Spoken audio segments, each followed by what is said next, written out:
Hello दोस्तों, नमस्कार। मैं हूं सुजीत कुमार। आप सभी को आपके अपने यूट्यूब चैनल मैथ्स वाला पे स्वागत करता हूं। दोस्तों, इस लेक्चर में हम लोग 2 डायमेंशनल कोऑर्डिनेट ज्योमेट्री का जो क्लास 11th में हम पढ़े थे उस सब का एक बार हम रिवीजन करेंगे, ताकि जो बीएससी पार्ट 1 मैथ अनर्थ का जो एग्जाम हो रहा था दोस्तों, उसमें आपको पेपर 2 के ग्रुप सी में जो 2 डायमेंशनल कोऑर्डिनेट ज्योमेट्री पढ़ना था दोस्तों, तो उसमें आपको यह सब कंसेप्ट काफ़ी यूजफुल और काफ़ी इंपॉर्टेंट है दोस्तों।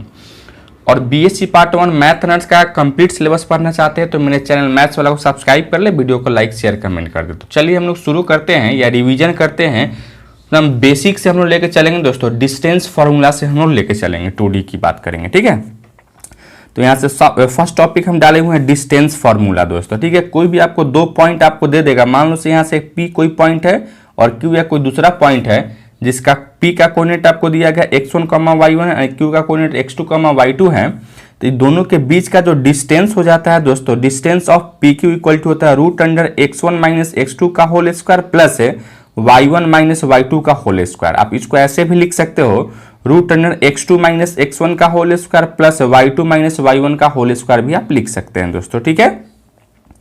अब इसी में आता है द डिस्टेंस फ्रॉम ओरिजिन। अगर ओरिजिन से अगर इसका डिस्टेंस पूछा जाए दोस्तों, जैसे मान लो से यह कोई एक लाइन है जिसका यह क्या है, आपका ओरिजिन है, जिसका कोऑर्डिनेट क्या है 0,0 है, और यहाँ क्या है, यह P है जिसका x, y इसका कोऑर्डिनेट दिया गया है, ठीक है। तो इसका ओरिजिन से अगर P का डिस्टेंस अगर निकालोगे तो D इक्वल टू हो जाएगा √x² प्लस y² ही हो जाता है दोस्तों, ठीक है। अब हम लोग आते हैं नेक्स्ट में यानी 3 में, when x is equal to x1 equal to x2 that is when the line segment PQ parallel to y axis। देखिए यही कोई आपका PQ है, लाइन है जो कि किसके पैरेलल है, तो y एक्सिस के पैरेलल है दोस्तों। तो इस केस में आपका क्या होगा, x1 इक्वल टू x2 हो जाएगा। इस केस में क्या होगा, आपका x1 इक्वल टू x2 हो जाएगा, अर्थात इसका जब डिस्टेंस आप निकालोगे, यहाँ से PQ का अगर डिस्टेंस आप निकालोगे तो PQ का आपका जो डिस्टेंस हो जाता है दोस्तों D equal to mod of y2 minus y1 हो जाता है। मॉड ऑफ क्या होता है, y2 माइनस y1 हो जाता है। और यहाँ से यह कैसे लाए हैं, तो यही डिस्टेंस फार्मूला का यूज किए हैं। डिस्टेंस फार्मूला इक्वल टू क्या होता है, √x1 माइनस x2 का होल स्क्वायर, ठीक है, आप प्लस y1 माइनस y2 का होल स्क्वायर। बस x1 के जगह पर x2 को रख रही है तो यह चीज आपको हट जाएगा, 0 हो जाएगा, अर्थात √y1 माइनस y2 का होल स्क्वायर, स्क्वायर से रूट हटेगा तो यहाँ क्या लिखोगे, mod of y2 minus y1 या y1 माइनस y2 ही होगा दोस्तों, ठीक है। चलिए बच्चों नेक्स्ट में आते हैं, when y1 equal to y2 है, that is when the line segment PQ parallel to x axis. देखिए यही आपका कोई PQ लाइन है जो कि किसके पैरेलल है, यहाँ से x एक्सिस के पैरेलल है दोस्तों, ठीक है। जब PQ लाइन x एक्सिस के पैरेलल होगा तो उस केस में क्या होगा, यहाँ से y1 इक्वल टू y2 हो जाएगा दोस्तों, ठीक है। तब जब इसका आप डिस्टेंस निकालोगे तो डिस्टेंस इक्वल टू क्या होगा, यहाँ से D equal to mod of x1 minus x2 हो जाएगा दोस्तों। क्या होगा, mod of x1 minus x2 हो जाएगा। और यह कैसे लाए हैं, तो हम लोग यहाँ से लाए हैं, जो डिस्टेंस फार्मूला सीखे थे उसी से हम इसको आगे बढ़ाए हैं। बस यहाँ y1 इक्वल टू y2 कर दिए हैं, तो यहाँ से यह वाला y वाला टर्म कैंसिल हो जाता है, यानी कट जाता है, यानी 0 हो जाता है। और उसके बाद क्या बचता है यहाँ से, तो x1 माइनस x2 का होल स्क्वायर, स्क्वायर से रूट हटता है तो यहाँ से x1 माइनस x2 का मॉड हो जाता है दोस्तों, ठीक है। क्योंकि यह डिस्टेंस है इसलिए इसको मॉड में लिया जाता है, ताकि निगेटिव भी आए तो उसको क्या कर ले, तो पॉजिटिव कर ले दोस्तों, ठीक है। चलिए बच्चों नेक्स्ट में आते हैं, क्लासिफिकेशन ऑफ ट्रायंगल। ट्रायंगल का प्रकार क्या है, सबसे पहले देखेंगे अकॉर्डिंग टू साइड के अनुसार से देखेंगे। तो साइड के अनुसार से फर्स्ट आता है इक्विलेटरल ट्रायंगल। वैसा ट्रायंगल जिसका क्या हो, तीनों भुजा इक्वल हो, उसी को इक्विलेटरल ट्रायंगल कहा जाता है, जैसे AB equal to BC equal to AC हो दोस्तों। उसी तरह से यहाँ से आइसोसेलेस ट्रायंगल की बात करते हैं। आइसोसेलेस ट्रायंगल के मतलब क्या होता है, वैसा ट्रायंगल जिसका कोई 2 साइड्स बराबर हो उसे आइसोसेलेस ट्रायंगल कहते हैं। उसको क्या कहते हैं, तो समद्विबाहु त्रिभुज कहते हैं दोस्तों, ठीक है। अर्थात यह फिगर में हम देख रहे थे ट्रायंगल ABC है, तो AB इक्वल टू क्या है, यहाँ AC है, तो अर्थात यहाँ AB इक्वल टू क्या हो जाएगा दोस्तों, AC हो जाएगा, ठीक है। अच्छा अब आते हो यहाँ स्केलन ट्रायंगल। स्केलन ट्रायंगल का मतलब क्या होता है, वैसा त्रिभुज जिसका कोई भी साइड्स क्या हो तो बराबर नहीं हो, उसी को हम क्या कहते हैं, तो स्केलन ट्रायंगल कहते हैं। अर्थात AB does not equal to BC does not equal to AC है दोस्तों, ठीक है। अब हम आते हैं according to angle. According to किसके आते हो, तो एंगल के अकॉर्डिंग आते हो। तो देखिएगा यहाँ से एंगल के अकॉर्डिंग कितने भागों में बांटा गया है, तो इसको भी 3 भागों में ही बांटा गया है। एक है आपको acute angle triangle. Acute angle triangle का मतलब क्या होता है, every angle is less than 19, मतलब किसी भी ट्रेंगल का प्रत्येक एंगल अगर 90 से छोटा हो तो वह क्या कहलाएगा, आपका एक्यूट एंगल कहलाएगा। अर्थात angle A is less than 90, angle B is less than 90 और angle C is less than 19 होगा दोस्तों, ठीक है। उसी तरह से यहाँ से राइट एंगल ट्रेंगल की बात करते हैं। यहाँ से राइट एंगल ट्रेंगल की अगर हम बात करते हैं तो कहता है क्या, मतलब वैसा त्रिभुज जिसका एक एंगल क्या हो तो 90 डिग्री हो और यह प्रॉपर्टी लागू होता हो, यानी हाइपोटेनस का square is equal to perpendicular का स्क्वायर प्लस बेस का स्क्वायर होता हो दोस्तों, ठीक है। तो यही आपका क्या है, तो राइट एंगल ट्रेंगल है मेरे दोस्तों, ठीक है। अब आते हो नेक्स्ट में ऑब्ट्यूज एंगल ट्रेंगल दोस्तों, वैसा ट्रेंगल जिसका एक कोण क्या हो 90 से बड़ा हो, उसी को क्या कहते हैं, तो ऑब्ट्यूज एंगल ट्रेंगल कहते हैं। अर्थात यहाँ से एंगल बी जो देख पा रहे थे क्या है, यह 90 से बड़ा है यानी 90 से ग्रेटर है दोस्तों, ठीक है। अब आते हैं यहाँ से क्लासिफिकेशन ऑफ क्वाड्रिलेटरल, यानी क्वाड्रिलेटरल का जो क्लासिफिकेशन है कितने प्रकार के होते हैं दोस्तों, इसके बारे में हम बात करेंगे। तो सबसे पहले यहाँ रेक्टेंगल की बात करेंगे, यानी आयत की बात करेंगे। आयत में क्या होता है, वैसा चतुर्भुज जिसके आमने सामने की भुजा बराबर हो और प्रत्येक कोण क्या हो दोस्तों, तो 90 डिग्री हो, उसी को हम क्या कहते हैं, तो आपको रेक्टेंगल कहते हैं। और साथ ही साथ इसका जो भुजा जो है आमने सामने की भुजा पैरेलल भी होता है और डायगोनल भी सेम होता है दोस्तों, ठीक है। तो अर्थात यहाँ से हम एक रेक्टेंगल यहाँ से बनाए ए बी सी और डी, जहां देख पा रहे हो A B equal to B C है और यहां से आप देख पा रहे हो ए डी इक्वल टू क्या है, यहाँ से तो डी सी है दोस्तों, ठीक है। उसके बाद angle A equal to angle B है, अर्थात angle A equal to angle B और एंगल सी एंगल डी भी क्या है, सब 90 डिग्री है। और यहाँ से सामने A B parallel to D C है और A D parallel to B C भी है दोस्तों, ठीक है। और साथ ही साथ इसका जो डायगोनल है यहाँ से हम क्या खींचेंगे, बी डी इक्वल टू क्या हो जाएगा, यहाँ से तो ए सी हो जाएगा, देख रहे हैं यहाँ से B D equal to A सी हो जाएगा दोस्तों, ठीक है। यह किस में होता है, तो आपको रेक्टेंगल में होता है, ठीक है। अब हम लोग आते हैं नेक्स्ट में पैरेललोग्राम की बात करते हैं। पैरेललोग्राम बोले तो समानांतर चतुर्भुज की बात करते हैं। समानांतर चतुर्भुज में क्या होता है दोस्तों, वैसा चतुर्भुज जिसके आमने सामने की भुजा समानांतर हो, आमने सामने की भुजा क्या हो, समानांतर हो, और आमने सामने की भुजा क्या हो उसका, तो समानांतर हो और साथ ही साथ बराबर भी हो, उसी को क्या कहते हैं हम लोग, तो समानांतर चतुर्भुज कहते हैं। लेकिन इसमें आपको प्रत्येक एंगल जो है 90 डिग्री नहीं होता है दोस्तों, ठीक है। जैसे में आप यहाँ से देख पा रहे हो, देखिए यहाँ से A B parallel to C D है और A C parallel to B D है और A B equal to C D भी है और ए सी इक्वल टू क्या है, बी डी भी है। लेकिन angle A angle B angle C angle D जो है कभी भी 90 के बराबर नहीं है, तो इसी को हम क्या कहेंगे, तो पैरेललोग्राम कहेंगे दोस्तों, ठीक है। चलिए बच्चों नेक्स्ट में हम आते हैं स्क्वायर यानी वर्ग के बारे में दोस्तों, ठीक है। तो वैसा चतुर्भुज जिसका प्रत्येक भुजा क्या हो, तो प्रत्येक भुजा आपको बराबर हो और प्रत्येक एंगल आपका 90 डिग्री हो और साथ ही साथ उसका डायगोनल क्या है, तो इक्वल हो दोस्तों, ठीक है। तो उसको हम क्या कहते हैं, तो स्क्वायर कहते हैं, अर्थात वर्ग कहते हैं। तो यानी A B equal to B C equal to C D equal to B D हो जाए और प्रत्येक एंगल यानी angle A equal to angle B equal to angle C equal to angle D equal to क्या हो, तो यहाँ 90 degree हो जाए और यहाँ से बी डी या कहें A D is equal to क्या हो, तो बी सी होगा दोस्तों, ठीक है। यानी उसका डायगोनल भी क्या हो, तो बराबर हो, उसी को हम क्या कहते हैं आपका, तो वर्ग कहा जाता है दोस्तों, ठीक है। चलिए बच्चों नेक्स्ट में आते हैं रोहम्बस यानी समचतुर्भुज। समचतुर्भुज क्या कहलाता है, वैसा चतुर्भुज जिसका आमने सामने की भुजा या नहीं, आमने सामने की भुजा नहीं सॉरी, सभी भुजा क्या हो, तो इक्वल हो, लेकिन प्रत्येक कोण 90 डिग्री का नहीं हो दोस्तों, उसको क्या कहा जाता है, तो समचतुर्भुज कहा जाता है। अर्थात A B equal to A C equal to B D equal to C D equal to B D हो और यहाँ से A B parallel to C D भी हो, पैरेलल भी होता है दोस्तों, और क्या है, तो A C parallel to B D हो दोस्तों, ठीक है। और angle A equal to angle B equal to angle C equal to angle D does not equal to क्या हो आपका, तो does not equal to 90 degree हो, उसी को हम क्या कहते हैं, तो सम चतुर्भुज कहते हैं, यानी उसको रोहम्बस कहते हैं बच्चों, ठीक है। अब आते हैं हम लोग सेक्शन फॉर्मूला की बात करते हैं। सेक्शन फॉर्मूला में हम लोग सबसे पहले देखेंगे इंटरनली डिवीजन के लिए, उसके बाद हम फिर देखेंगे एक्सटर्नली डिवीजन के लिए दोस्तों, ठीक है।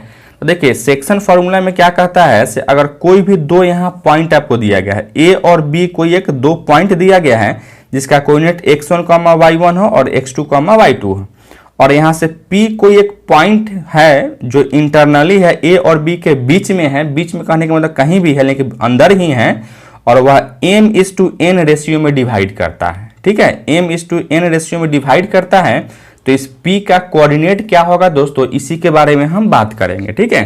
तो इस P का जो कोऑर्डिनेट हो जाता है वह x2, x2m plus n x1 बटा में m plus n comma y2m plus yn n बटा में m प्लस n हो जाता है। या 4 क्या है तो इंटरनली डिवीजन के लिए है दोस्तों, ठीक है। अब यही अगर लाइन जो यहाँ पॉइंट P जो था वो अगर मिड पॉइंट हो जाए, मिड पॉइंट बोले तो उसका बीच में अगर पॉइंट हो जाए दोस्तों, तो उसका कोऑर्डिनेट क्या होगा, तो उस दोनों कोऑर्डिनेट को हम लोग जोड़ के और 2 से भाग कर देंगे। यही कहा था if the point P be the middle point of line segment A and B, ठीक है। A और B के क्या है, अगर बीच में पॉइंट हो तो क्या करोगे, यहाँ से दोनों पॉइंट को जोड़ दोगे, यानी x1 प्लस x2 बटा में 2 कॉमा y2 प्लस y1 बटा में 2 कर लेंगे। यही क्या होगा आपका, तो बीच का कोऑर्डिनेट निकल जाता है दोस्तों। x कोऑर्डिनेट को जोड़ के 2 से भाग करोगे और y कोऑर्डिनेट को जोड़ के 2 से भाग कर देंगे दोस्तों, ठीक है। अब हम लोग आते हैं फॉर एक्सटर्नल डिवीजन के लिए, एक्सटर्नली डिवीजन के लिए दोस्तों, ठीक है।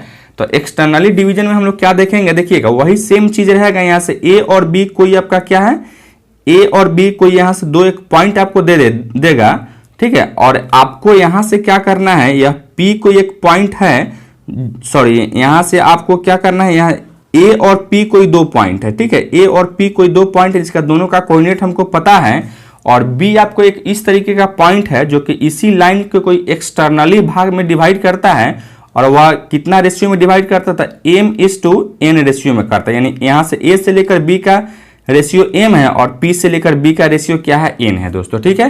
तो इस b का कोऑर्डिनेट क्या हो जाएगा, इस b का कोऑर्डिनेट क्या होगा दोस्तों, तो वही आपका हो जाएगा क्या, x2m माइनस nx1 बटा में m minus n comma y2m minus y1n बटा में m माइनस का n हो जाता है दोस्तों, ठीक है। एक्सटर्नली के लिए निगेटिव का साइन लगाते हैं यानी माइनस होता है, और इंटरनली के लिए क्या होता है, तो वह आपका प्लस हो जाता है बच्चों, ठीक है। चलिए बच्चों नेक्स्ट टॉपिक में आते हैं, सेंट्रॉइड ऑफ ए ट्रायंगल। यानी किसी भी ट्रायंगल का अगर सेंट्रॉइड अगर आपको पूछेगा तो सेंट्रॉइड का क्या फॉर्मूला हो जाता है दोस्तों। देखिए जैसे में यहाँ एक कोई ट्रायंगल है जिसका वर्टेक्स ए बी सी है, ए का कोऑर्डिनेट आपको दिया गया है, बी का कोऑर्डिनेट दिया गया और सी का कोऑर्डिनेट दिया गया है दोस्तों, ठीक है। तो यहाँ से जो यह सेंट्रॉइड जो जी यहाँ से जो बन रहा था दोस्तों, इसका अगर कोऑर्डिनेट अगर आपसे पूछेगा तो क्या करोगे, यहाँ से तो एक्स कोऑर्डिनेट को जोड़ के 3 से भाग कर दोगे और y कोऑर्डिनेट को जोड़ के 3 से भाग कर देंगे। अर्थात क्या लिखोगे यहाँ से x1 plus x2 plus x3 बटा में 3 comma y1 plus y2 plus y3 बटा में 3 लिख सकते हैं। यही आपका क्या है, तो सेंट्रॉइड का आपका कोऑर्डिनेट निकल गया दोस्तों, ठीक है। अब हम लोग आते हैं इन सेंटर की बात करते हैं। इन सेंटर कहने का तो इन सेंटर का कोऑर्डिनेट अगर आपसे पूछेगा तो कैसे निकालोगे, इसके बारे में हम बात करेंगे दोस्तों, ठीक है। तो देखिए इन सेंटर होता क्या है, यहाँ से देखिए यह कोई एक ट्रायंगल है ए बी सी आपको दिया गया है, जिसका कोऑर्डिनेट हमको पता है, ए का दिया गया x1 y1, बी का दिया गया x2 y2 एंड सी का दिया गया x3 y3, और साथ ही साथ यह साइड का भी आपको क्या दिया गया है, लेंथ दे दिया गया। अर्थात यहाँ से क्या दिया गया, यहाँ से बी सी इक्वल टू ए है, और यहाँ से ए बी इक्वल टू क्या है, यहाँ से सी है, और यहाँ से ए सी इक्वल टू क्या है बच्चों, यहाँ से बी है, ठीक है। तो यह जो आई का जो यहाँ आई जो बन रहा था इसी को इन सेंटर कहा जाता है, और इन सेंटर का जो कोऑर्डिनेट हो जाता है क्या है, तो यह A x1 plus B x2 plus C x3 और बटा में a plus B plus C comma A y1 plus B y2 plus C y3 बटा में a plus B plus C ही हो जाता है क्या है, तो इसका इन सेंटर का यह कोऑर्डिनेट हो गया दोस्तों, ठीक है। अब चलिए बच्चों नेक्स्ट में आते हैं एरिया ऑफ ए ट्रायंगल। यानी किसी भी ट्रायंगल का एरिया निकालना होगा तो कैसे आप निकालोगे, इसके बारे में बात करेंगे दोस्तों, ठीक है। तो देखिए यहाँ कोई एक ट्रायंगल है ए बी सी, एक ट्रायंगल है जिसका ए का कोऑर्डिनेट आपको दिया गया x1 y1, बी का कोऑर्डिनेट x2 y2 दिया गया और सी का कोऑर्डिनेट आपको x3 y3 दिया गया है। तो इस ट्रायंगल का एरिया जो है, area of a triangle A B C equal to क्या होगा, 1/2 into determinant of x1 x2 x3 y1 y2 y3, और यहाँ से 1 1 1 हो जाता दोस्तों, क्या है, तो इसका इस ट्रायंगल का आपका एरिया हो जाता। अर्थात इसी चीज को आप ऐसे भी लिख सकते हो, half into x1 into y2 minus y3 plus x2 into y3 minus y1 plus x3 equal to y1 minus y2 भी आप इसको लिख सकते हैं दोस्तों, ठीक है। अब आते हैं यहाँ एरिया निकालते हैं। तो एरिया निकालने के लिए कुछ आपको एक नोट्स हम लिखवाएंगे दोस्तों। यहाँ से area is always positive quantity, area जो है से कभी भी निगेटिव नहीं होता है दोस्तों। Therefore the area of a triangle must be positive. Area जो है से एक पॉजिटिव क्वांटिटी होता है, या एरिया क्या होता है, एक पॉजिटिव होता है, इसलिए उसका क्या है, तो एरिया आपका ऑफ ए ट्रायंगल ऑलवेज क्या होगा, तो पॉजिटिव होगा। ठीक है, उसके बाद 2 नंबर में लिखे हैं we have taken the point A B C in anti clockwise direction. जो हम लोग ए बी सी जो लेंगे ना दोस्तों, उसको ऑलवेज क्या लेंगे, तो एंटी क्लॉकवाइज डायरेक्शन में ही हम लोग उसको लेंगे मेरे भाई। ठीक है, चलिए बच्चों नेक्स्ट में आते हैं, condition for collinearity of 3 given point. दोस्तों कोई भी 3 पॉइंट्स कोलिनियर क्या होगा या कोलिनियर कब होगा, उसका क्या कंडीशन है, उसी के बारे में हम बात करेंगे। कहता है if A equal to x1, y1, b equal to x2, y2 and c equal to x3, y3 are a collinear points. क्या है यह कोलिनियर पॉइंट्स है। कोलिनियर पॉइंट का मतलब क्या होता है दोस्तों, वैसा 2 या 2 से अधिक पॉइंट जो एक ही लाइन पे हो। जैसे मान लो से यह कोई हम एक लाइन यहाँ से ड्रॉ कर रहे थे, ठीक है, और यह आपका ए है, यह आपका क्या है बी है, यह आपका सी है। दोस्तों तीनों हम देख रहे थे एक ही लाइन पे हैं, अर्थात क्या है, यह तीनों आपका कोलिनियर पॉइंट है दोस्तों। ठीक है, तो जब भी अगर कोई भी 3 पॉइंट अगर कोलिनियर होता है दोस्तों, तो उस केस में ट्रायंगल बनता ही नहीं है, इसलिए एरिया ऑफ ट्रायंगल क्या हो जाता है, उसका 0 हो जाता है। ठीक है, इसलिए यहाँ क्या कहता है, then area of triangle equal to क्या होगा, आपका 0 हो जाएगा। अर्थात एरिया ऑफ ट्रायंगल का फॉर्मूला यही सीखे हैं, यानी 1/2 को अगर 0 से इक्वेट करोगे तो यहाँ से क्या बचेगा आपको, तो x1 into y2 minus y3 plus x2 into y3 minus y1 plus x3 into y1 minus y3 equal to 0 हो जाएगा। दोस्तों यही इसका क्या है, तो कंडीशन है जो कि आपको याद रखने की जरूरत है दोस्तों। ठीक है, अब हम लोग नेक्स्ट में आते हैं, एरिया ऑफ ए क्वाड्रिलेटरल। अगर क्वाड्रिलेटरल का आपसे एरिया पूछता है तो कैसे निकालोगे, इसके बारे में बात करेंगे। देखिए यहाँ से कोई एक क्वाड्रिलेटरल हम बना चुके हैं, ए बी सी और डी। ए का कोऑर्डिनेट दिया गया है, बी का कोऑर्डिनेट दिया गया, सी का कोऑर्डिनेट दिया गया और डी का कोऑर्डिनेट दिया गया है। तो area of a triangle area of a quadrilateral आपसे पूछेगा तो क्या करोगे, यहाँ से देखिए area of quadrilateral A B C D क्या होगा, 1/2 x1 x2 y1 y2 plus है determinant of x2 y2 x3 y3 plus है determinant of x3 y3 x4 y4 plus है determinant of x4 y4 x1 y1 हो जाएगा। यही इसका क्या होगा, तो area of a quadrilateral A B C और डी हो जाएगा दोस्तों। ठीक है, चलिए बच्चों नेक्स्ट टॉपिक में आते हैं, हम लोग स्ट्रेट लाइन की बात करते हैं, जो कि क्लास 11th का VVI टॉपिक था आपको स्ट्रेट लाइन। स्ट्रेट लाइन में हम लोग सबसे पहले सीखेंगे स्ट्रेट लाइन होता क्या है, स्लोप और ग्रेडियंट क्या होता है, ठीक है, और स्ट्रेट लाइन का इक्वेशन क्या होगा, यह सब बहुत सारे चीज के बारे में हम बात करेंगे। तो सबसे पहले यहाँ से स्ट्रेट लाइन देखिए, स्ट्रेट लाइन का एक लाइन हम डिफिनेशन लिखे हैं, the straight line is the simplest in the moving line. Straight line क्या है, एक सिंपलेस्ट एक मूविंग लाइन है, उसी को क्या कहते हो आप, स्ट्रेट लाइन कहते हैं दोस्तों। ठीक है, अब हम लोग नेक्स्ट टॉपिक में यहाँ से आ रहे थे स्लोप और gradient. Slope of gradient of a straight line, यानी स्ट्रेट लाइन का आपको स्लोप क्या होता है या ग्रेडियंट क्या होता है, इसी के बारे में बात करेंगे दोस्तों। ठीक है, कहता है if a straight line makes an angle theta with positive direction of x axis, then देखिए यहाँ से कोई आपका एक्स एक्सिस है, वाई एक्सिस है और यह कोई लाइन आपका ए बी है। तो ए बी जो है अगर एंटी क्लॉकवाइज डायरेक्शन के साथ एक्स एक्सिस के साथ जो एंगल बनाता है, उसी का अगर आप टेंजेंट ले लेते हो अर्थात टेन ले लेते हो, वही क्या होता है, तो स्लोप कहलाता है, नहीं तो ग्रेडियंट कहलाता है। और स्लोप को हम डिनोट करते हैं एम से, अर्थात यहाँ एम इक्वल टू क्या लिखोगे, तो टेन थीटा ही लिखोगे दोस्तों। ठीक है, यानी किसी भी लाइन और किसी भी लाइन या स्ट्रेट लाइन का जो स्लोप क्या हो जाएगा या ग्रेडियंट क्या होगा, तो always m equal to tan theta हो जाएगा, जहां थीटा क्या है, तो लाइन और एक्स एक्सिस के पॉजिटिव डायरेक्शन के साथ उसका बना हुआ एंगल है दोस्तों। ठीक है, अब आते हैं हम लोग नेक्स्ट में आते हैं दोस्तों। यहाँ से देखिए कुछ नोट्स यहाँ से डाले हुए हैं, नोट्स में क्या लिखे हुए हैं दोस्तों, when a straight line is parallel to X axis. अगर कोई स्ट्रेट लाइन है अगर एक्स एक्सिस के पैरेलल है, देखिए यही आपका यह वाई एक्सिस है, एक्स एक्सिस, या कोई लाइन ए बी हम डाले हुए हैं, क्या है यह एक्स एक्सिस के पैरेलल है, तो पैरेलल है तो एक्स एक्सिस और इस लाइन के बीच का कितना का एंगल बनेगा, या तो 0 बनेगा नहीं तो 180 बनेगा। तो उस केस में tan 0 या tan 180 क्या हो जाता है, 0 हो जाता है, तो उसका स्लोप जो है तो क्या होगा, यहाँ से उसका स्लोप आपका 0 हो जाएगा। अर्थात हम किसी भी स्ट्रेट लाइन का अगर स्लोप निकालते हैं, स्लोप अगर 0 हो जाता है, इसका मतलब क्या है, वह लाइन जो है एक्स एक्सिस के क्या रहा होगा, तो पैरेलल रहा होगा दोस्तों। ठीक है, उसी तरह से नेक्स्ट में आते हो, when the straight line makes acute angle with positive direction of x axis. अगर एक्स एक्सिस के साथ अगर वह एक्यूट एंगल बनाता हो, यानी 0 से 90 के बीच में बनाता हो दोस्तों, तो वहां क्या होगा, tan theta always greater than equal to 0, always greater than 0 होगा, अर्थात m इज ग्रेटर देन क्या होगा आपका, तो 0 होगा दोस्तों। ठीक है, उसी तरीके से हम लोग आते हैं नेक्स्ट में आते हो, यानी नोट नंबर 3 में आते हो।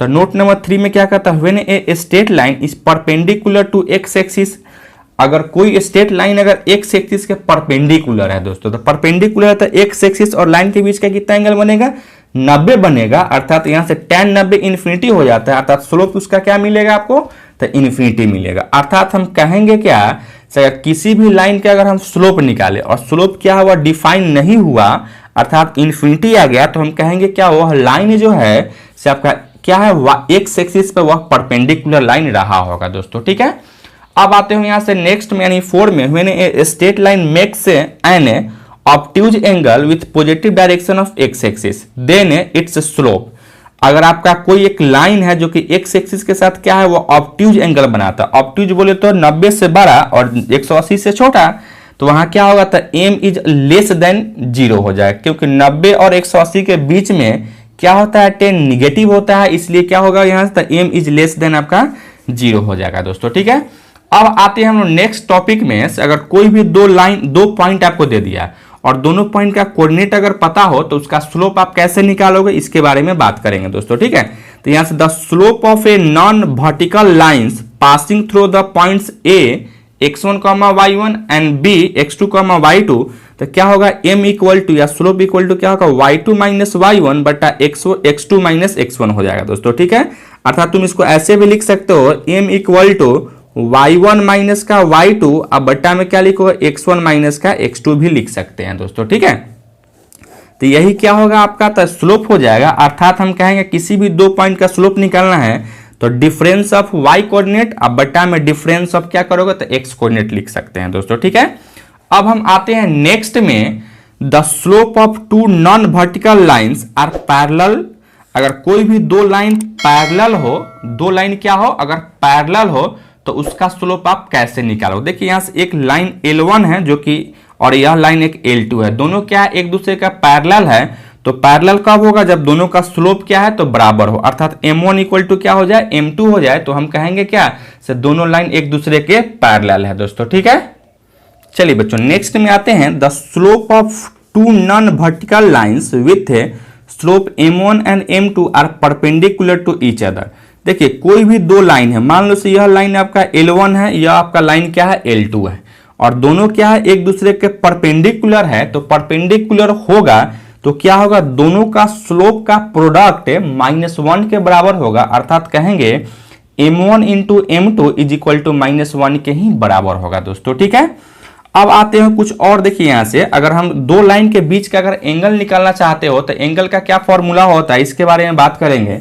कहता है if alpha is the acute angle between to non vertical and non perpendicular lines L1 and L2 with slope m1 and m2, यानी दो कोई आपको लाइन दिया गया है जिसके बीच का एंगल क्या है, आपको अल्फा है, और दोनों का स्लोप हमको दिया गया है, यानी फर्स्ट लाइन का स्लोप m1 दिया गया और सेकेंड लाइन का स्लोप क्या है, तो m2 है, तो दोनों के बीच का एंगल जब निकालोगे तो एंगल का फॉर्मूला हो जाता है tan alpha is equal to mod of m1 minus m2 बटा में 1 प्लस m1 इंटू m2 हो जाता है दोस्तों। ठीक है, यही क्या होता है, तो दोनों लाइन के बीच का एंगल का फॉर्मूला हो जाता है दोस्तों। ठीक है, अब आते हैं फिर कुछ हम स्पेशल केस की बात करेंगे, तो कुछ इसमें स्पेशल केस भी है, उसके बारे में अगर बात करोगे तो देखिएगा, फर्स्ट में हम लोग आते हैं when two straight lines are parallel to each other। देखिए अभी दोनों लाइन क्या होगा, पैरेलल टू ईच अदर होगा, तभी जस्ट इससे पहले भी यह चीज देख चुके थे, तो कोई भी दो लाइन एक दूसरे के पैरेलल कब होगा, जब दोनों का स्लोप क्या हो, तो इक्वल हो, दोनों के यानी m1 इक्वल टू क्या हो, तो m2 हो,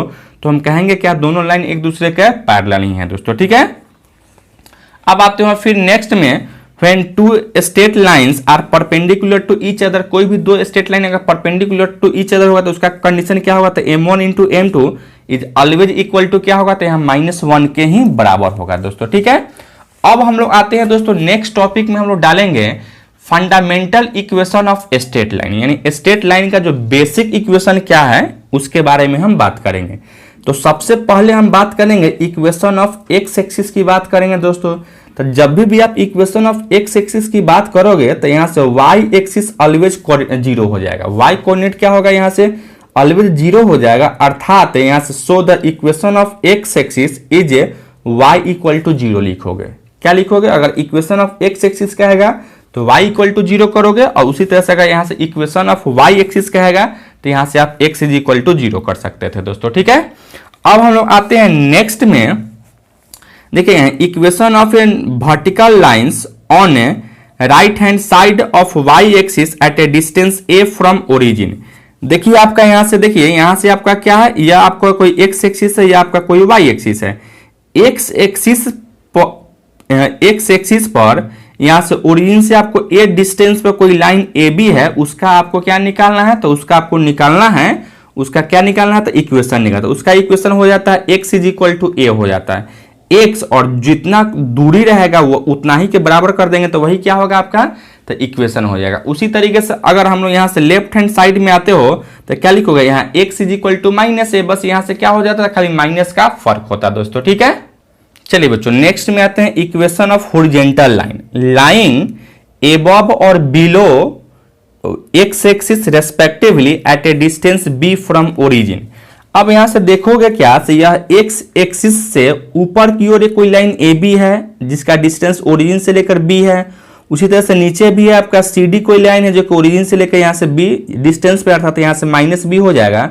तो इस लाइन ए बी का जो इक्वेशन होगा यहाँ से y और जितना जो दूरी है वही उसका दूरी होगा, अर्थात तो y इक्वल टू बी क्या होगा, तो इस लाइन का ए बी का इक्वेशन हो जाता है। उसी तरह से यहाँ से सी डी का अगर इक्वेशन निकालोगे तो यहाँ से y इक्वल टू क्या होगा, तो माइनस का b उसका क्या है, तो इक्वेशन होगा दोस्तों। ठीक है, अब हम लोग आते हैं नेक्स्ट टॉपिक में, जो कि यहाँ से देखोगे equation of a straight line in different standard form दोस्तों। ठीक है, यानी स्ट्रेट लाइन का बहुत सारा स्टैंडर्ड फॉर्म का इक्वेशन होता है, इसके बारे में हम बात करेंगे, एक एक करके हम लोग यहां से बात करना चाह रहे थे दोस्तों। ठीक है, तो सबसे पहला जो फॉर्म में अगर आओगे तो यहां से स्लोप इंटरसेप्ट फॉर्म है दोस्तों। ठीक है, क्या नाम है इसका, तो स्लोप इंटरसेप्ट फॉर्म है। स्लोप इंटरसेप्ट फॉर्म क्या होता है, the equation of a straight line with A slope m and making C and intercept on y axis is। देखिए दोस्तों यहाँ से कोई आपका x एक्सिस है या आपका कोई y एक्सिस है, ठीक है, और यही कोई आपका लाइन है जिसका स्लोप आपको m दिया गया है, और यह y एक्सिस पर ओरिजिन से c डिस्टेंस पे काटता है, अर्थात यहाँ से इसका कोऑर्डिनेट क्या होगा, 0,c हो जाएगा दोस्तों। तो इस लाइन का इक्वेशन क्या होगा, तो y equal to m x plus का c हो जाएगा, जहां m क्या है तो इस लाइन का स्लोप है और c क्या है तो y एक्सिस पर जिस पॉइंट पे कटता था उसका कोऑर्डिनेट दिया गया है दोस्तों। ठीक है, अब आप आते हो सिमिलरली, अगर यही अगर क्या रहे तो आपको अगर x इंटरसेप्ट रहे, यानी x एक्सिस पर इंटरसेप्ट करता हो तो उसका इक्वेशन क्या हो जाता है, the equation of a straight line with slope m and x intercept at a distance d from origin. तो क्या होगा इसका, तो y is equal to m into x minus का d हो जाता है दोस्तों। ठीक है, तो इसका आपका इक्वेशन यही हो जाएगा दोस्तों। ठीक है, अब आते हैं हम नेक्स्ट में पॉइंट स्लोप फॉर्म। ठीक है, पॉइंट स्लोप फॉर्म क्या होता है इसके बारे में हम लोग बात करेंगे। कहता है the equation of a straight line which passing through a point x1, y1 and slope m is.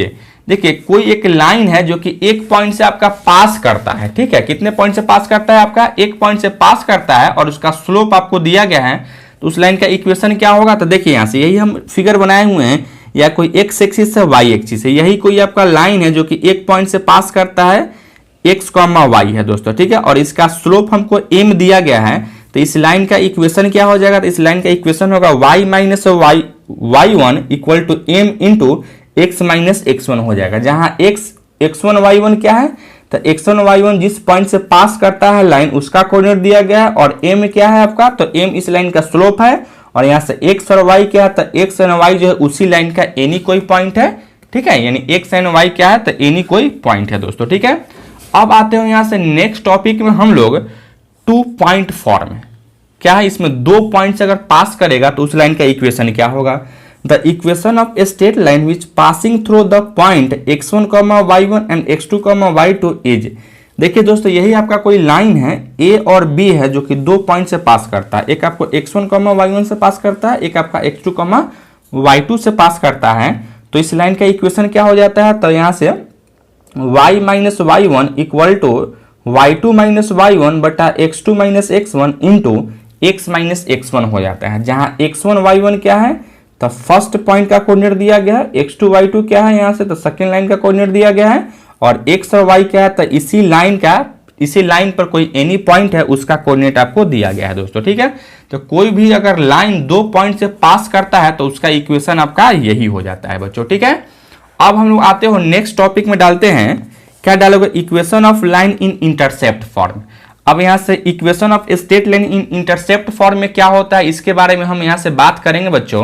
तो देखिएगा यहां से क्या है, the equation of straight line which cuts off intercept a and b respectively from x axis and y axis is. देखिए यह कोई एक लाइन है जो कि एक्स एक्सिस पर ए डिस्टेंस से करता है और वाई एक्सिस पर क्या करता है, तो बी डिस्टेंस से करता है।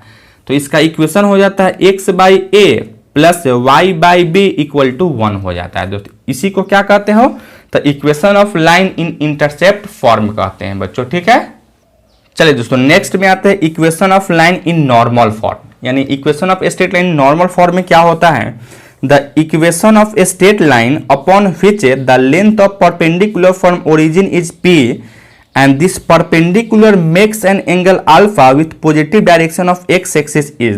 देखिए दोस्तों यहां से कोई एक आपका लाइन है, वह लाइन जो है आपको और एक्स एक्सिस है या वाई एक्सिस है, तो यहाँ ओरिजिन से कोई एक परपेंडिकुलर डाला गया है। ठीक है, ओरिजिन से क्या है, यह परपेंडिकुलर है इस लाइन पे और यह वाई एक्स एक्सिस का अल्फा एंगल बनाता है और यहाँ से ओरिजिन यहाँ से लेकर यहाँ का डिस्टेंस क्या आपका पी है। तो इसका इक्वेशन क्या हो जाता है, x cos alpha plus y sine alpha equal to p के बराबर हो जाता है। यही क्या कहलाता है आपका, तो नॉर्मल फॉर्म कहलाता है दोस्तों। ठीक है, अब हम लोग आते हैं नेक्स्ट फॉर्म में, डिस्टेंस फॉर्म या पैरामेट्रिक फॉर्म या symmetric form of equation of straight line. ठीक है, तो क्या हो जाता है यहां से, the equation of straight line passing through the point x1, y1 making an angle theta with positive direction of x axis. देखिए यहां से कोई एक लाइन है जो कि x एक्सिस है या y एक्सिस है, एक पॉइंट से पास करता है x1, y1 और यह लाइन जो है ना x एक्सिस के साथ यह थीटा एंगल बनाता है। तो इसका इक्वेशन क्या हो जाता है, तो x माइनस x1 बटा cos theta is equal to y minus y1 बटा में sine theta equal to r के बराबर हो जाता है। किसके बराबर हो जाता है दोस्तों, यहाँ r के बराबर हो जाता है, जहां r क्या, where mod of r is the distance of a point x, y from the point x1, y1, अर्थात यहाँ से p और q का जो दूरी है वही क्या कहलाता है यहाँ से, तो r कहलाता है दोस्तों। ठीक है, अब हम लोग आते हैं नेक्स्ट फॉर्म में। यहाँ से देखिएगा नेक्स्ट फॉर्म में क्या कहता है, the first degree equation in x and why always represent a straight line, यानी जो फर्स्ट डिग्री का जो इक्वेशन होता है वह किसको रिप्रेजेंट करता है, तो ऑलवेज एक स्ट्रेट लाइन का ही को ही आपको रिप्रेजेंट करता है दोस्तों। ठीक है, अब हम लोग नेक्स्ट टॉपिक में यहाँ से डाले हैं reduction of general form to standard form, यानी आपको क्या एक जनरल इक्वेशन आपको दे देगा और कहेगा क्या से आप उसको स्टैंडर्ड इक्वेशन जो अभी पढ़े हैं उसमें आप कन्वर्ट कीजिए। तो सबसे पहले यहाँ से देखो एक नंबर में आते हो, देखो यहाँ से जनरल इक्वेशन यही दे देगा A x plus B y plus C equal to 0। सबसे पहले यहाँ से स्लोप इंटरसेप्ट फॉर्म में इसको चेंज करते हैं। तो स्लोप इंटरसेप्ट फॉर्म में आप इसको लिख सकते हो y is equal to minus a by b into x plus minus c by d लिख सकते हो। एज ए क्या है यहाँ से देखो y यही आपका क्या था, तो स्लोप इंटरसेप्ट फॉर्म, तो इसी के जगह पे इसको लिख सकते हैं, जहाँ a में क्या है, तो m इक्वल टू कंपेयर को तो माइनस बी बाई ए हो जाएगा और c इक्वल टू क्या है, तो माइनस सी बटा में b हो जाता है दोस्तों। ठीक है, तो इसको क्या कहोगे आप, स्लोप इंटरसेप्ट फॉर्म कहेंगे। उसी तरह से यहाँ से अगर इंटरसेप्ट फॉर्म की बात करो तो इंटरसेप्ट फॉर्म में क्या होता था, x by A plus y by B equal to 1 होता था, यानी यही आपका जनरल इक्वेशन को A x plus B y plus C z को आपको क्या लिखोगे, यहाँ से स्लोप इंटरसेप्ट फॉर्म में लिख सकते हो x बटा माइनस सी बटा ए प्लस वाई बटा माइनस सी बटा बी इक्वल टू 1 लिख सकते हैं। अब नॉर्मल फॉर्म की बात करोगे तो नॉर्मल फॉर्म में क्या होता है, तो नॉर्मल फॉर्म में आप इसको लिख सकते हो माइनस ए बटा रूट अंडर ए square plus B square into x plus minus B बटा root under A square plus B square into y is equal to C बटा रूट अंडर ए स्क्वायर प्लस बी स्क्वायर लिख सकते हो। ठीक है, normal form क्या आता है, x cos alpha plus y sine alpha equal to p हो जाता है, जहां कॉस अल्फा इक्वल टू क्या होगा, माइनस ए बटा root under A square plus B square sine alpha equal to हो जाएगा आपका माइनस बी बटा root under A square plus B square, p equal to क्या होगा आपका सी बटा में रूट अंडर ए स्क्वायर प्लस का बी स्क्वायर हो जाता है दोस्तों। ठीक है, चलिए बच्चों, नेक्स्ट टॉपिक में हम लोग यहाँ से आए हैं point of intersection of two lines. देखिए यहाँ से कोई भी दो लाइंस आपको दे देगा, जैसे मान लो यह कोई एक आपका एक लाइन है, ठीक है, और यह कोई आपका दूसरा लाइन है, और दोनों लाइन का आपको L1 है, ये आपका L2 है, दोनों लाइन का इक्वेशन आपको दे दिया और कहता है जो पॉइंट ऑफ इंटरसेक्शन निकलिए, यानी यहाँ जो जिस पे कटता है उसका पॉइंट निकालिए। तो क्या करोगे, इस दोनों इक्वेशन को सोल्व करोगे और सोल्व करके आपका जो पॉइंट हो जाता है कुछ इस तरीके से, इसका क्या हो जाता है, तो पॉइंट हो जाता है। आप उसको निकाल सकते हो, ठीक है, दोनों इक्वेशन को सोल्व करेंगे और उसको सोल्व निकाल लेंगे। उसी तरह से कहता है two lines this and this are parallel to each other. कोई भी दो लाइन्स एक दूसरे के पैरेलल कब होगा, जब A1 बटा A2 is equal to B1 बटा क्या हो, B2 हो दोस्तों, ठीक है। उसी तरह से the lines this and this are coincident. Coincident line कब होगा, जब A1 बटा A2 is equal to B1 बटा B2 इक्वल टू C1 बटा C2 हो, तो हम कहेंगे क्या से दोनों लाइन क्या है, तो क्वांसिडेंट है। क्वांसिडेंट का मतलब क्या है, दोनों लाइन एक दूसरे पे ही हो दोस्तों, ठीक है। उसी तरह से नेक्स्ट में आते हो क्या, three lines this this and this are concurrent line. मतलब तीन लाइन जो है कॉन्कुरेंट लाइन कब होगा, जब determinant of A1 A2 A3 B1 B2 B3 C1 C2 C3 equal to क्या हो, तो 0 हो जाए, तो हम कहेंगे क्या से तीनों लाइन क्या है, एक दूसरे के कॉन्कुरेंट है दोस्तों, ठीक है। अब आते हो एंगल निकालना होगा किसी भी दो लाइन के बीच में, तो यहाँ कैसे निकालो, if theta be acute angle between two lines this and this as. देखिए अगर दोनों लाइन के बीच का आपको इक्वेशन अगर निकालना होगा तो क्या होगा, यहाँ सॉरी इक्वेशन का यहाँ से एंगल अगर निकालना होगा तो क्या होगा, तो theta equal to tan inverse A2 into B1 minus A1 into B2 और बट्टा में A1 A2 plus B1 B2 होगा दोस्तों, ठीक है। अब जैसे मैं यहाँ से फिर नेक्स्ट में डालोगे यहाँ से स्लोप ऑफ लाइन, देखिए एक जनरल लाइन का इक्वेशन दे दिया और इसका स्लोप पूछेगा तो क्या लिखोगे, यहाँ से slope equal to minus A अब बट्टा में B, यानी कोफिशिएंट ऑफ x बट्टा में coefficient of y with negative sign कर सकते हो दोस्तों, ठीक है। अब यहाँ से equation of any straight line parallel to the line ax plus by plus c equal to 0 क्या होगा। अगर कोई भी एक लाइन है जिसका इक्वेशन आपको पता है और इसी के जस्ट पैरेलल अगर कोई एक लाइन का इक्वेशन आपको निकालना होगा तो क्या लिखोगे, यहाँ से ax प्लस by सेम रहेगा, बस यहाँ से c के जगह पर यहाँ से क्या कर लोगे, एक k लगा लोगे, यानी दूसरा कोई कांस्टेंट लगा लोगे दोस्तों, ठीक है। अब आते हो यहाँ से नेक्स्ट में हम लोग आते हैं तो equation of line parallel to the line ax plus by plus cz equal to ax plus by plus c equal to 0 and passing through a point alpha comma beta as. अब यहाँ से देखिए क्या होगा दोस्तों, यहाँ से तो अगर कोई एक लाइन है जिसका इक्वेशन आपको पता है और उसी लाइन के पैरेलल कोई दूसरा लाइन है जो कि पास करता है वो अल्फा कॉमा बीटा से, तो उसका इक्वेशन क्या हुआ था, ax plus by minus a alpha plus b beta equal to 0 हो जाएगा दोस्तों, ठीक है। अब आते हो यहाँ से नेक्स्ट में the equation of straight line perpendicular to ax plus by plus c equal to 0। देखिए कोई एक आपको लाइन दिया गया है और उसी का परपेंडिकुलर कोई दूसरा लाइन है, तो उसका इक्वेशन क्या होगा, तो उसका इक्वेशन हो जाएगा bx minus ay plus k equal to 0, या इसी चीज को ऐसे लिख सकते हो ay माइनस का bx plus k dash is equal to आप 0 लिख सकते हैं दोस्तों, ठीक है। यहां तक किसी कोई दिक्कत है। चलिए बच्चों नेक्स्ट में आते हैं equation of straight line perpendicular to the line ax plus by plus c equal to 0 and passing through the point alpha comma beta. अब यहां से देखोगे कोई एक स्ट्रेट लाइन है जिसका इक्वेशन आपको पता है, जिसका इक्वेशन क्या है आपको यहां से पता है, और उस लाइन का जो उसी लाइन पर एक परपेंडिकुलर कोई दूसरा लाइन है, तो उस लाइन का इक्वेशन अगर निकालना है तो कैसे निकालोगे, तो यहां से हो जाता है bx minus ay minus alpha into b into alpha minus a into beta is equal to 0 हो जाता है दोस्तों, ठीक है। अब नेक्स्ट में आते हो the length of perpendicular from a given point p x1 y1 on the line ax plus by plus cz equal to 0। अब यहाँ से देखो कोई एक आपको लाइन दिया गया है जिसका इक्वेशन आपको पता है ax plus by plus cz equal to 0 है, और यहाँ से आपको P कोई एनी पॉइंट है जिसका कोऑर्डिनेट आपको x, y दिया गया, तो यहाँ से आपको क्या निकालना है, तो लेंथ निकालना है, ठीक है। तो यहाँ से इसको अगर m मान लेते हो और यह P है तो यहाँ से PM का डिस्टेंस निकालना है, तो इसका हम डिस्टेंस d मान चुके हैं। तो क्या होता है यहाँ से d equal to mod of ax1 plus by1 plus c बट्टा में root under a square plus का b स्क्वायर ही क्या हो जाता है, तो उसका आपका लेंथ हो जाता है दोस्तों, ठीक है। अगर यही चीज यहां से अगर ओरिजिन से निकालना हो तो क्या लिखो, यहां से the length of perpendicular from origin on the line ax plus by plus c equal to 0।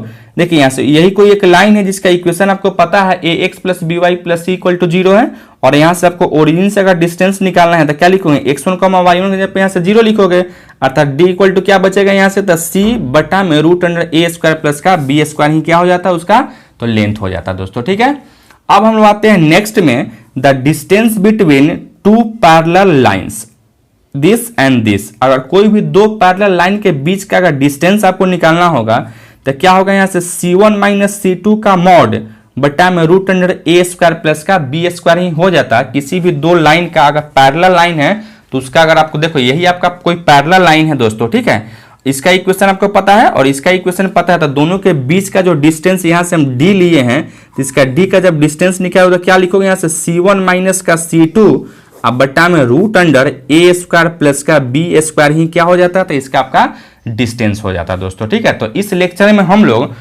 Class 11th का 2 डायमेंशनल कोऑर्डिनेट ज्योमेट्री का बेसिक चीज सीखे हैं और साथ ही साथ आपको स्ट्रेट लाइन में जो भी आपका इक्वेशन होता था या स्ट्रेट लाइन में जो भी चीज होता था दोस्तों इसके बारे में हम सीखे हैं।